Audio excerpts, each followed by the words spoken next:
She had rescued a wounded Comanche from the edge of death. By morning, his kin had her cabin surrounded. The New Mexico sun bore down like divine punishment, baking the earth and turning Clara Muck's every breath into sandpaper. The sky was a blinding sheet of white, making her eyes sting, but she pressed on. The bucket at her hip sloshed softly, nearly dry after her mile-long walk to the shrunken creek. Water was sacred now, not given but earned. She was halfway back when she spotted him. At first glance, he looked like another animal corpse, maybe a coyote, left for the vultures. But then she saw the chest move, barely rising and falling. Her pace slowed. Her heart kicked sideways. He was young, hardly more than a boy. Skin like aged copper. Black hair stuck to his face with grime and blood. An arrow jutted from his thigh, broken and brutal. His clothes were torn, his body gashed. He was half buried in dust stained dark with blood. In her head, her father's voice returned from a long-buried memory. "You see one of them alone, girl, he's bait. The rest are never far behind." Still, she didn't move away. Slowly she knelt, balancing the bucket and feeling for a pulse at his neck. Weak, but there. When she tilted his head, he groaned. A faint, beast-like sound, not threatening, just alive. She dipped her fingers into the bucket and let water drip onto his lips. He flinched, then swallowed. His eyelids flickered. He whispered something, neither English nor Spanish. Comanche, maybe. Prayer. Curse. She didn't know. Then came the thunder of hooves, fast and closing. 6 riders, rifles ready, dust coating their coats. Tucker led them, voice rough like gravel, anger always simmering beneath his words. "Miss McCoo," he sneered, spotting the man at her feet. "Now that's unexpected." Clara rose slowly, spine tight. "He's dying." "He's Comanche," Tucker snapped. "Killed 2 men near Dry Creek. Shot 'em in the back. Then ran." She stood her ground. One rider chuckled. "Let her keep him. He'll cut her throat before sundown." Tucker's eyes were hard. "You save him, Clara, you're a traitor. Might as well wear war paint and dance with the drums." "He's bleeding out." "Then let him." Tucker lifted his rifle. "Unless you want help putting him down." Clara didn't flinch.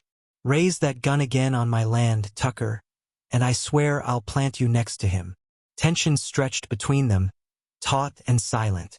A younger man muttered, "Not worth it." Tucker spat. "You always were soft on lost causes." Then he wheeled his horse around and rode off. The others followed. Only when they were gone did she kneel again. "You better be worth it," she whispered, wrapping her scarf around his leg. Her hands were unsteady, her breath ragged, but she moved like a woman who knew she had no other choice. The arrow stayed for now. She'd seen what happened when her husband came back with one in his shoulder. Died not from the wound but the infection. "Damn you," she grunted, hauling him over her shoulders. "You're heavier than you look." Every step back was torment. Her muscles screamed, her legs shook. But she didn't stop. Not until her cabin loomed into view. A weather-beaten structure older than her marriage, older than her belief in miracles. Inside, she shoved the rug aside, opened the cellar door. Cool air rose up, earthy and quiet. "I'll regret this," she muttered, lowering him into the dark. "But not today." She threw down a blanket, a canteen, a tin of salve, then bolted the hatch. Her knees gave out as soon as it was done. She collapsed against the wall, lungs on fire, hands torn by splinters and blood. Outside, the wind stirred the dust. Inside, Clara clutched her rifle and whispered to no one, "Live, Comanche. I just bet everything I had on you." The cellar was dark, cool, filled with the smell of soil and root vegetables, earth and secrets. Clara lit an oil lamp and set it beside the cot she'd dragged down earlier. The Comanche lay motionless, chest barely moving. Sweat slicked his skin, streaked with dried blood and dirt. The arrow remained, angry and red. Clara knelt beside him, hands quivering. She had water, rags, whiskey, thread. Tools from the last time she tried to fix something too broken to mend. She sliced the fabric from the wound, worked quietly. When she poured the whiskey, he groaned, a sound deep with pain and warning. His eyes opened, glassy and wild. Predator eyes. "It's okay," she murmured, unsure if she meant it. "You're safe for now." He said nothing, just watched. She cleaned the wound, packed it, wrapped it tight. Her hands remembered more than she did. When she finished, she wiped her brow and sat back, breath shallow. "You going to say something?" she asked. "Or just keep looking at me like I kicked your dog?" He didn't reply. "You don't owe me thanks," she muttered. "Just don't kill me when you can stand again." That night she slept near the trapdoor, rifle close. Told herself it was for safety, not trust. That was mostly true. But when she woke in the night, the cellar was quiet, except for a whisper. One word, spoken over and over, dry as dust. "Know me? Why?" She sat up, straining to hear. The voice returned, quiet, gentle. "No Comey." The word meant nothing to her, neither English nor Spanish, but the sound of it slowed her heartbeat. A name, maybe. Prayer. A memory. She lay back down, eyes fixed on the ceiling, sleep only coming long after. By dawn, the fever was gone. She brought a tin of broth down and found him awake. His eyes tracked her, no longer clouded. He didn't try to move or speak, but when she passed him the cup, his fingers brushed hers. For the first time, his gaze held hers without fear. He drank slowly. When he finished, he offered the cup back with both hands, careful, deliberate, respectful. He looked at her again, and though there were no words, the gratitude was unmistakable. "Gratitude, Bun," she said quietly, arms crossed. "You're welcome." He nodded once, slow and deliberate. They sat there together in silence. Two strangers, wounded and uncertain, tethered for now only by breath and dust. Morning light sliced through the room in sharp beams, catching the haze in the air. While Clara stirred the fire in the stove, she heard it. Hooves. Not a frantic gallop, but many, steady, deliberate. A message. She crossed to the window and peered out. They came without sound, as if the earth itself released them. More than a dozen Comanche warriors, moving in a widening arc around the cabin. Their hair stirred with feathers, rifles hung low, tomahawks glinting at their sides. They didn't shout. They didn't raise weapons. But their presence was heavy, a storm at the edge of stillness. At their front rode a man older than the rest. His face bore the marks of years, sun, and battle. Silver streaked his braids. Faded paint and scars adorned his chest. His eyes were deep, sharp, unreadable. Maka. He was no mere leader. He was judgment made flesh. Clara's pulse roared. She grabbed the rifle and stepped outside, her boots crunching in the dust. Her dress stirred in the wind, mouth dry, rifle held low but ready. The warriors neither moved nor spoke. She raised her chin. "You came for him." Maka dismounted with smooth ease. His hands were empty, but his gaze cut like steel. "We came for our blood," he said, voice deep and calm. "You're too late if you came to bury him." Maka's eyes narrowed. "I found him half dead," she went on, her voice steady. "Arrow in his leg. Your people left him. I dragged him here, fed him. He's alive because I chose not to listen to those who wanted him dead." The warriors murmured. Maka studied her like a hawk eyeing prey. She added, "I kept him warm, gave him food. He's still breathing because of me." Silence. Then, from beneath the house, a muffled groan. Every gaze turned toward the floorboards behind her. "He's alive," she said evenly, "but not ready to ride." Maka took a step forward. "You keep him like a captive. I kept him like a man, one who would have died alone." His eyes flicked to the rifle at her side. "I didn't save him for trade," she added. "And I don't claim him." Another murmur rippled among the warriors. Maka glanced at the cabin, the smoke rising from the chimney. His fingers twitched. Then he spoke in his language. The warriors nodded, slowly. She didn't understand the words, but she knew their meaning: doubt, judgment, the weight of choice. "You say you saved him," Maka said finally. Then you guard him until he speaks, until he decides. She caught her breath, then nodded. He mounted his horse, gave a signal. But the warriors didn't leave. They dismounted, forming a silent ring. Not threatening, not welcoming, just present. They wouldn't go without him. And Clara realized she was now part of something far larger than herself. This wasn't about one wounded man anymore. The Comanche didn't leave, Little had said once. They don't need fires to watch you. And he was right. They stayed, silent shapes beyond the cabin, spirits in flesh, waiting. Clara bolted the door each night, not from fear. Not anymore. Fear had faded, replaced by something far more complicated, doubt. On the second morning, Maka stood at her door again. Clara met him with the same quiet steel, rifle at her side, chin up, voice firm. He's still not ready. Maka didn't waver. He is ours. We care for our own. You left him. He chose to fight. He accepted what came. Maybe, but I didn't let him die. And I won't let you take him if it means finishing what the desert didn't. Maka's gaze sharpened. You think we kill our wounded? I don't know, she said simply. That's the truth. The silence between them tightened, like a drawn bow. She saw the war in his eyes, honor, suspicion, duty. At last he gave a short nod. One more day, he said. Then we talk again. He turned, walked away, dust rising at his heels. Only after he vanished among the trees did she exhale. That night, she carried fresh bandages and warm water down to the cellar. The man Ka was awake, propped on one elbow. He was pale, but the fever had lifted. When she knelt beside him, he didn't flinch. She dipped the cloth and unwrapped the wound. It looked angry but clean, healing. You've got a will that won't quit, she murmured. She murmured as she wiped gently. Ka's voice came low and rough. So do you. She blinked, confused. English now. He gave a single nod. Some. She gave a tired smile. Good. I'm tired of talking to myself. A hint of amusement tugged at the edge of his mouth. Then his eyes shifted, searching her expression. Why? He asked. She hesitated. Why what? Why save you?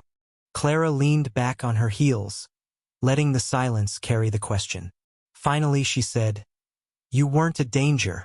Not then. And you were dying. That was enough. He studied her. That simple? No, she admitted, running her fingers through her hair. But it's the best I could do. The quiet lingered, but something in his gaze made her feel safe to say more. My husband died 5 years ago. Not by Comanche. At least, I don't think so. Nobody really knew. Just a fight over cattle. One of those where nobody's right but everybody bleeds. Ka's eyes softened. You think I'm him? She shook her head. I don't think anything anymore. I used to see the world in black and white. Good and bad. Ours and theirs. Now I think we're all just fumbling in the dark. Hoping we're not too late.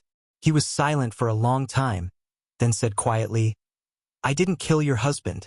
I know, she replied before realizing she meant it. Their eyes locked. Not as foes, not even as strangers, but as people trying to make sense of the cracks between them. Later that night, sitting at the top of the stairs with the trapdoor cracked open, Clara heard his voice again. Nakami, he whispered into the dark. And this time, she whispered back, Peace. The dust came first, rising like a long finger against the sky, curling like smoke across the ridge. Clara saw it just before noon while gathering wood near her land's edge. Shapes began to form, horses, saddles, rifles. Tucker. They were back. She dropped the kindling and ran toward the cabin, skirts catching her knees, boots pounding dry earth. Inside, she slammed the door and grabbed the rifle from the wall, breath fast and sharp. Then she stepped outside, hands steady though her gut twisted. The riders barreled into her yard, 7 of them, Tucker at the front. His face gleamed with sweat and rage, the others alert, rifles ready, eyes hungry for violence. Well, I'll be damned, Tucker sneered, pulling up his horse. Frontier Queen holding court. Clara didn't respond. He tilted his head. That war prize still inside? You his woman yet, or just warming the bed till they slit your throat? Ugly laughter followed. She didn't flinch. Turn around, Tucker. You've got no right here. His grin vanished. This land? Ours. And we won't let one of theirs play dead while the rest sneak in from the trees. He nudged his horse forward. I heard he's not just alive, he's talking. Clara stepped forward. Leave. That's the only time I'll ask. A man raised his rifle. She's bluffing. But rustling came from the trees, from the barn, the brush. Maka's warriors had never left. They appeared like ghosts, rifles raised but not aimed. A silent circle. Tucker stiffened. They stayed. Brave little beasts. The air grew taut. Clara's voice cut through. No blood will spill on my land unless I'm left no other choice. Tucker turned his glare to her. You've chosen your side. I chose to save a life, she snapped. You came to kill. He laughed bitterly. You sound like my wife before she ran off with a preacher. Maka stepped into view, unafraid, his warriors spreading wider. No one spoke. They didn't have to. Tucker's hand fell to his holster. Clara raised her rifle. Try it, she warned. Tucker stared, the wind lifting dust, a shutter banging like a heartbeat. You aiming at me, Clara? I'm aiming at the man who wants to make me dig another grave. The moment stretched painfully. Then Koa stepped into the doorway, pale, limping, but alive. His presence unsettled Tucker's men. He wasn't a ghost or a corpse. He was a man still standing. Tucker spat. This ain't over. No, Clara said. Maybe it never should have started. Tucker snarled. One day, you'll wish you'd let him bleed. The men rode off in a storm of hooves. As the dust settled, Clara lowered her rifle. Maka stepped beside her. You fight for him. She looked at Koa behind her, steadying himself.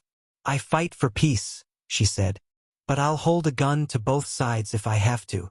Maka gave a small nod, not approval, not praise. Just acknowledgement. Clara had become something more.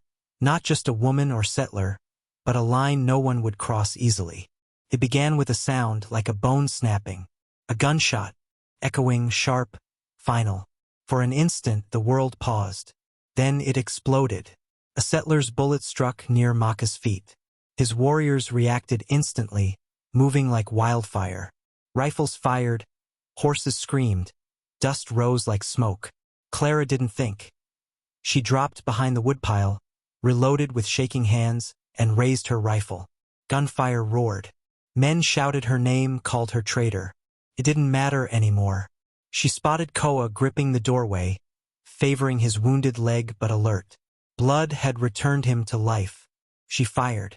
A settler ducked too late, his hat flew off, shot through. She dropped again as return fire tore into the wood, splinters scratching her face. She wiped blood and dust from her cheek. To her left, Maka led a flanking charge. His warriors moved like one, brave and silent. Their fight spoke for itself. A cry nearby. Clara turned to see a settler aiming at Koa. She rose fast, heart pounding, and fired. The shot slammed into his shoulder, spinning him to the ground. She froze, smoke curling from her rifle, chest heaving. Koa looked at her, not with fear or anger, but recognition. She had drawn blood for him. There was no turning back. Another shot. Pain ripped across her arm. She fell into the dirt. Before she could move again, a shadow reached her. Koa. He crawled, dragging his wounded leg, one hand braced, the other reaching for her rifle.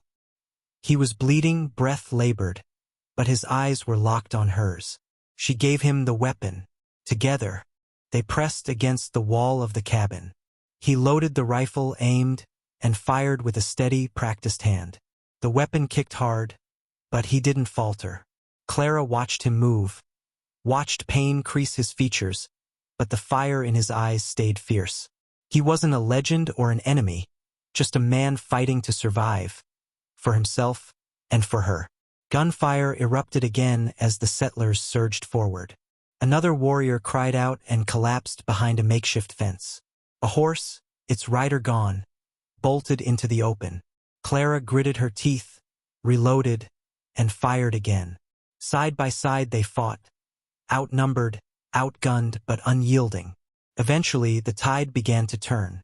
The settlers hesitated. One dropped his weapon and ran.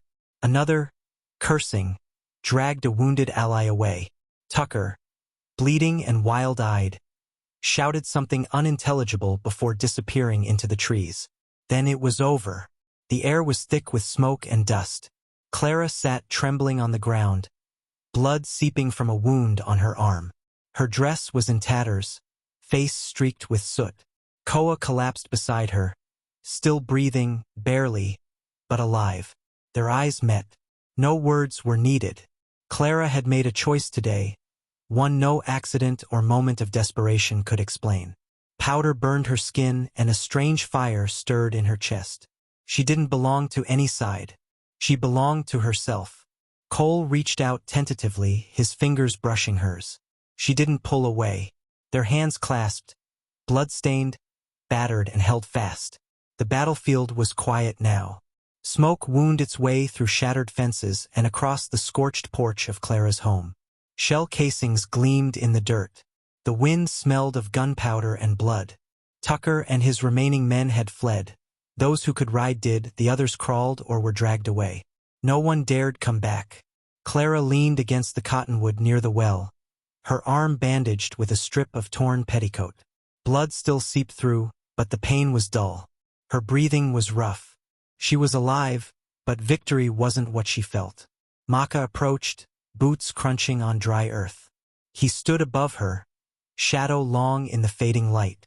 His gaze was unreadable. "You fight like Comanche," he said. Clara laughed, brittle. "I don't know who I fight like anymore." He crouched beside her. His eyes were intense, but not unkind. "You know what comes now." She nodded. "More men. More guns. Your people won't forgive you. I never asked them to. They'll call you traitor, outcast. I've been called worse. By better." Something like amusement flickered at the corners of Maka's mouth. He stood again, looking toward the woods, where warriors ready to vanish back into the land that never betrayed them. Cole limped toward her, stronger now. He carried her rifle. His shirt was torn, caked with blood and dirt, but his spirit hadn't broken. He knelt beside her and took her hand in his, rough, gentle, wordless. "No one comes out of a fire untouched," he said, voice low. "No one survives whole." She didn't reply. "But you lived," he added. "And you kept me living." They sat together, heads bowed. Not in surrender, but in shared understanding. Maka stepped forward again. "You have no home now, Clara McCoo." "Maybe I never did," she replied. He looked at her for a long moment. "Come with us." She blinked, surprised. "What?" "Leave this place. Leave their war. Head west, where the law doesn't follow, and blood still matters." It wasn't a threat. It wasn't pity. It was a way out, or maybe a way forward. She turned to Koa, who still held her hand. He didn't plead, didn't beg. But in his eyes was something steady, certain. A promise not spoken, but lived. She looked back toward the shattered house, the grave behind it, the swing that had long since rotted. Then she leaned on Koa's arm and stood. "All right," she said. "No conditions, no ceremony. Just truth." They left. Not as enemies turned allies, not as settler and warrior, but as people who had earned each other in the fire and refused to let go. The dawn was pale and gold when Clara mounted her horse for the last time. The cabin stood behind her, scarred, blackened by smoke. What once had been her entire world now looked small, empty, like a skin shed. She didn't really look back, just enough to say goodbye. Koa rode beside her, stronger now, legs still healing but steady. He looked ahead. They didn't speak. They didn't need to. The silence between them held everything that mattered. What had been said in bullets and breath and the grip of a hand when the world burned. The Comanche warriors traveled like wind through stone, silent, sure, unhurried. This was no retreat. It was a return. Clara followed, her horse's hooves lifting soft spirals of dust. Her hands were raw, her body sore, but it was a clean ache, the kind that comes from choosing. The landscape shifted. Flat plains yielded to hills, then to winding trails shaded by pine and towering sandstone. As they rode, the world fell quiet. No more gunfire, no more shouting, just hoofbeats and wind. At dusk, they stopped in a secluded ravine. The warriors moved easily, building a small fire. They ate in silence. Clara sat apart, watching the flames flicker. Her thoughts were slow, like cooling embers. Koa approached after the meal, crouched beside her. He held a necklace. Polished bone, red stone, tightly woven sinew. He said nothing. Her breath caught. It wasn't a ring, not a church vow, but it was a promise, born in battle, built in trust. He tied it gently around her neck. She placed her hand over it, then over his. Their eyes met. That was enough. Later, under a sky filled with sharp stars, Clara lay wrapped in a blanket beside the fire. Koa rested close, watching the last embers fade. And Clara knew she wasn't running anymore. Not from grief, not from betrayal. She had chosen this. She had chosen him. They had survived not to return to the past, but to create something new. Here, in the wild, where names didn't matter and love didn't need permission, she had found peace. And that was enough. More than enough. If the story moved something in you, if you believe love can grow even from ashes, stay with us. Wild West Love Stories brings you tales of fierce hearts and romances forged in fire. Subscribe and never miss a heartbeat.